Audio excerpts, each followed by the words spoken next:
Hi students.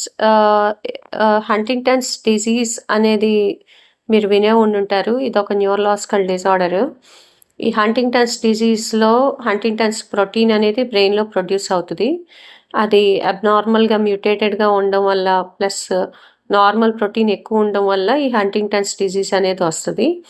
దానికి యూనిక్యూర్ అనే company AMT 130 అనే జీన్ థెరపీని డిస్కవర్ చేసింది. రీసెర్చ్ బేస్డ్ అనమాట ఇది. ఏఎంటీ 130 ఈ ఈ జీన్ థెరపీ ఒక సింగిల్ న్యూరో సర్జికల్ ప్రొసీజర్ ద్వారా బ్రెయిన్‌లోకి ఇస్తారు. దానికి వైరల్ వెక్టర్‌ని యూజ్ చేస్తారు. ఆ వైరల్ వెక్టర్ ఏమో AAV5.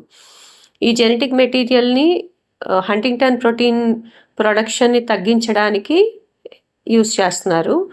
ఈ హంటింగ్టన్ ప్రోటీన్ అనేది టాక్సిక్ ప్రోటీన్ అనమాట. ఈ causing the disease Huntington disease. ఈ ఏఎంటీ 130 ఏం చేస్తదంటే హంటింగ్టన్ ప్రోటీన్ మ్యూటేట్ అయినా లేకపోతే నార్మల్‌గా ఉన్న రెండిటిని లోయర్ చేస్తది. సో లైఫ్ లాంగ్ ట్రీట్మెంట్ కిందే కన్సిడర్ చేయొచ్చు. 75% ట్రయల్స్‌లో ఏం తెలిసిందంటే 75% slowing of Huntington's disease progression over 36 months. 36 months వరకు హంటింగ్టన్స్ డిసీజ్ 75% స్లో అయింది ఈ ట్రయల్స్‌లో.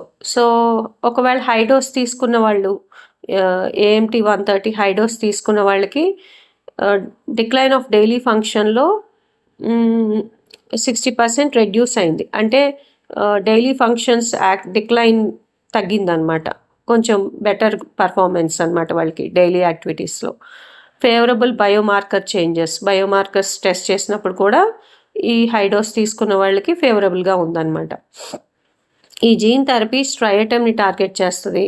Primarily the caudate and putamen regions of the brain ఏవైతే హంటింగ్టన్స్ డిసీజ్లో ఎఫెక్ట్ అవుతాయో వాటిని టార్గెట్ చేస్తుంది. కానీ దీనికి ఇంకా FDA అప్రూవల్ రాలేదు. యూనిక్యూర్ ఏంటంటే 2026లో FDA అప్రూవల్ కోసం ట్రై చేస్తుంది అనమాట. ఇది FDA అప్రూవ్ అయితేనే మార్కెట్లోకి రిలీజ్ అవుతుంది ఈ డ్రగ్. లేకపోతే మనము లీగల్గా యూజ్ చేయలేము ప్రస్తుతానికి. కానీ FDA అప్రూవల్ వచ్చేసిందంటే ఈ డ్రగ్ హంటింగ్టన్స్ డిసీజ్ని ట్రీట్ చేయడానికి ఈ జీన్ థెరపీని మనం యూజ్ చేసుకోవచ్చు. సో ఈ inherited fatal neurological disorder Huntington's disease అనే అంత పెద్ద జెనెటిక్ డిసీజ్ని ట్రీట్ చేయడానికి ఈ జీన్ థెరపీ హెల్ప్ అవుతుందన్నమాట. ఒకవేళ FDA అప్రూవల్ వస్తే.